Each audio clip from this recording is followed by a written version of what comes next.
दीप्त्रे ज्वाला परिवृताय सर्वारिष्टविनाशाय सर्वसम्पत्कराय सर्वदिक्शोभनकराय सहस्रज्वालाय परमात्मने परब्रह्मणे परञ्ज्योतिषे हुं फट् स्वाहा।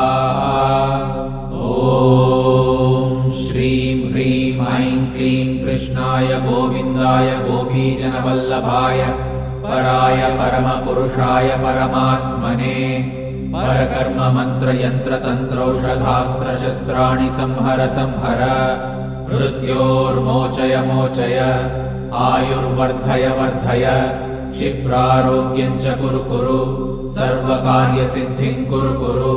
ॐ नमो भगवते महासुदर्शनाय दीप्त्रे ज्वाला परिवृताय सर्वारिष्टविनाशाय सर्वसम्पत्कराय सर्वदिक्शोभनकराय सहस्रज्वालाय